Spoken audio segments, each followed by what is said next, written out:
बिस्मिल्लाहिर्रहमानिर्रहीम। अस्सलामु अलैकुम व्यूअर्स, आप सब कैसे हैं?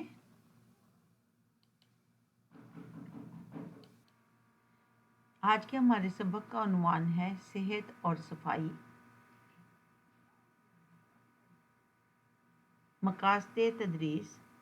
इस सबक की तदरीस के बाद तलबा इस काबिल हो जाएंगे कि इंसानी जिल्द और उसकी साख्त से आशना हों, तंदुरुस्ती के लिए जिस्म की सफाई की ज़रूरत से आगाह हों, अल्फाज की दुरुस्त इमला सीख लें।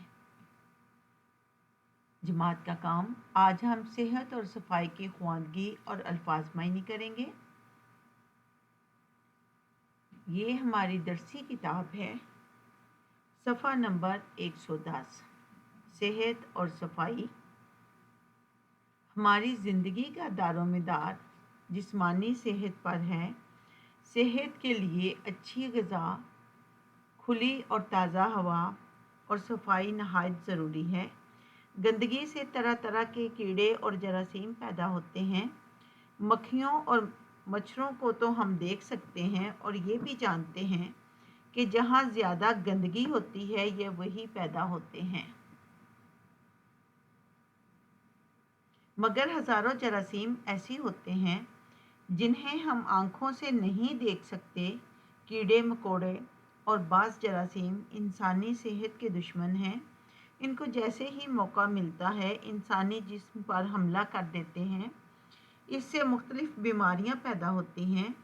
बीमारियों से महफूज रहने के लिए बस्ती, मोहल्ले, घर और लिबास की सफाई के साथ जिस्म की सफाई भी ज़रूरी है।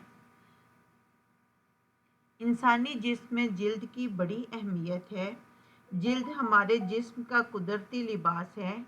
ये हमारे जिस्म को बाहर की गंदगी से बचाती है। जिल्द की दो परतें होती हैं, एक बैरूनी और दूसरी अंदरूनी। बैरूनी परत यानी जिल्द का वो हिस्सा जो हमें नज़र आता है, इसमें रगें नहीं होती। जिल्द जब तक सही सालिम रहती है, जिसमें जरासीम दाखिल नहीं हो पाते। जिल्द कहीं मोटी होती है और कहीं पतली। जिस्म के जो हिस्से ज़्यादा इस्तेमाल होते हैं वहाँ जिल्द मोटी होती है और सख्त भी, जैसे पाँव के तलवे और हथेली। लगातार इस्तेमाल से जिल्द की बैरूनी परत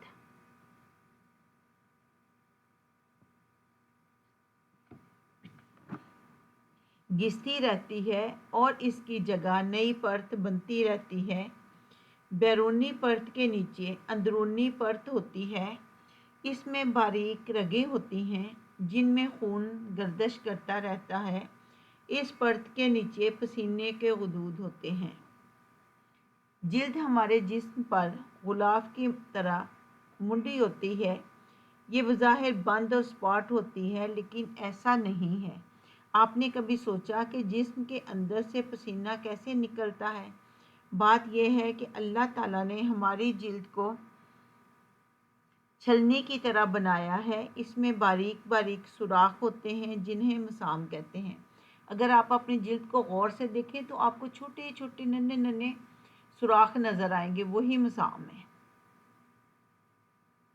इनसे पसीना खारिज होता है।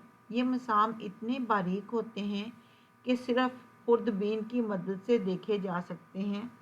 इनकी तादाद इतनी ज़्यादा होती है कि शुमार नहीं किए जा सकते। गर्मी के मौसम में हमारे जिस्म से पसीना ज़्यादा निकलता है। जिस्मानी मेहनत करने, खेलने कूदने और वर्जिश करने से भी पसीना खूब आता है। पसीने के ज़रिए से जिस्म के बहुत से गंदे और फाजिल मादे खारिज हो जाते हैं। पसीने में पानी, नमक और किसी कदर चिकनाई होती है। आपने महसूस किया होगा कि गर्मी और बरसात में बाज़ लोगों के जिस्म से बू आती है।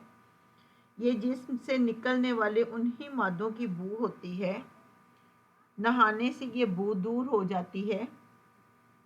अगर जिल्द की सफाई ना की जाए तो बाहर से गर्दो गुबार और अंदर से निकलने वाले मादे मसामात को बंद कर देते हैं और पसीना नहीं निकल पाता। बदन पर मैल जम जाता है। जिस्म पर फोड़े, फिंसियाँ نکلنے لگتی ہیں اور خارش ہوتی ہے، جبکہ جسم سے گندے مادے خارج نہ ہونے پر طبیعت میں سستی اور کاہلی پیدا ہونے لگتی ہے۔ جسم کو صاف رکھنے کے لیے نہانا ضروری ہے تاکہ پسینے کے ذریعے سے نکلنے والے مادے جلد پر جم نہ سکیں اور مسام کھلے رہیں۔ جسم کے جو حصے کھلے رہتے ہیں ان پر گرد و غبار بھی زیادہ جمتا ہے۔ ان کا بار بار دھونا مفید ہے، اسی لیے ہمارے دین میں 5 بار وضو کرنے کی فضیلت بیان کی گئی ہے۔ نہانے کا مطلب صرف پانی ڈالنا نہیں بلکہ جسم کو اچھی طرح رگڑ رگڑ کر صاف کرنا چاہیے۔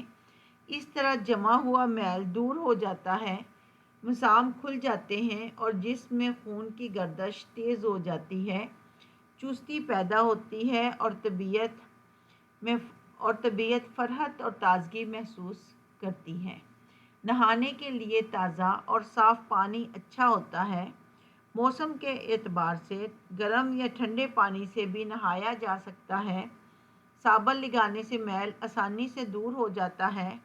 نہانے کے بعد جلد اور بالوں کو تولیے وغیرہ سے اچھی طرح خشک کر لینا چاہیے۔ کھانا کھانے، ورزش یا جسمانی محنت کرنے کے فوراً بعد نہانا ٹھیک نہیں۔ صبح سویرے نہانا سب سے اچھا ہے۔ ہر ہفتے ناخن تراشنا، رات سونے سے پہلے دانت صاف کرنا اور کھانا کھانے سے پہلے ہاتھ دھونا بھی صحت مند رہنے کے لیے ضروری ہے۔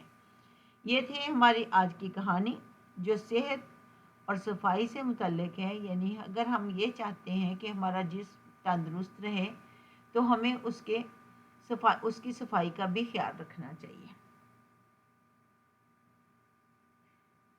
تو اب چلتے ہیں ہم اپنے الفاظ معنی کی طرف۔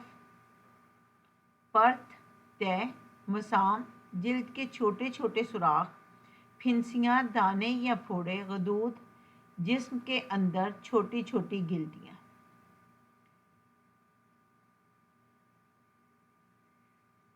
گھر کا کام الفاظ معنی خوش خط لکھیں اور یاد کریں اور خواندگی کی پریکٹس کریں۔